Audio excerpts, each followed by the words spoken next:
So this is my window. It's one of these ones that pulls up, and I'm a couple of floors up.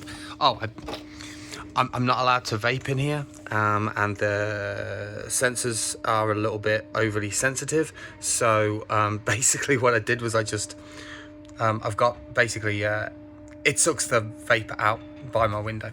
Anyway, if I need to, I'm 2 floors up, and if I want to see the postie, I've got to like stick my head out the window. So basically, I've got this little camera, a little bit of tubing on a little junction box doohickey, and then that runs through this little wooden board that I've put in there anyway. I mean, there are different ways to run cables into the house. It's simple enough. Anyway, so this little mass of cables right here comes through to here, and basically I can look out my window and I can see the postman or a delivery drive whenever I need to. I'm 2 floors up. I use headphones at home. You don't really hear the postie, and you know, it's easy just to glance to make sure. Did I hear something? Oh, I'll just glance my thing. You can see a little high-vis jacket.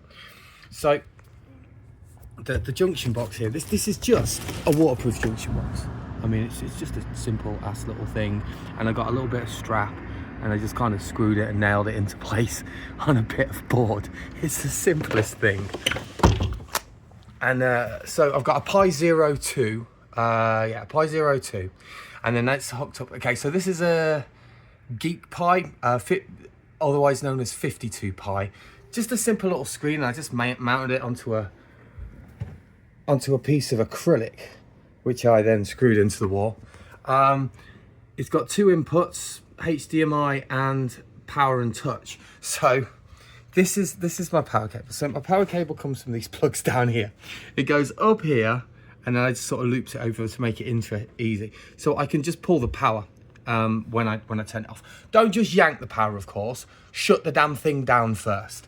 I'm just gonna quickly, so this is, it's very slow. There we go, and I know why I'm doing it through the screen. Okay, so I'm just gonna shut it down real quick. So, power goes into the Pi through this one, loops around, power goes in through this one, and then you've got 2 cables that come out. Okay, so that's off now. I'm just gonna turn the power off like that, so you can just turn it off. So now we're gonna do the boot sequence. So you power it on. There, give that just a second. There we go, that's starting to boot up. So that powers the Pi, and then the Pi uses the data and touch port, the second micro USB, and then this just here is the HDMI that comes out of it. So this is powered from the Pi through this. It doesn't have its own separate thing because you need the power and touch input. Otherwise, you can't do touch input to the Pi. So it boots up, nice and simple. Give it like a minute or something. I mean, this is 3 minutes of why did I even bother? But for some obscure reason, people that have been asking like how I run this thing. Now, it's just, all it does is it runs a simple script. I don't record my my housemates. They don't appreciate it. Are you gonna do it? No. Today's it's very, there we go. And then just give it a second, and the dash, there you go, and then the dash thing pops up, and it's also got a little reminder of the time when you're busy watching YouTube. Anyway, so yeah, nice, simple, easy little thing.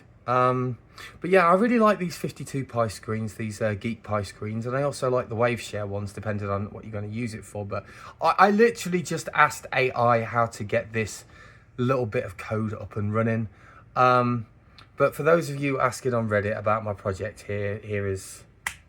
It's pretty simple, and I can keep an eye out for the postie without recording my housemates or really pissing anyone off. And they've all seen, I've invited them up here, and they've seen what the screen does, and and of course you can also go online and stuff with it. I mean, if you really want to use it as a computer, a little tiny little Pi 0, but yeah, there it is. It's pretty simple.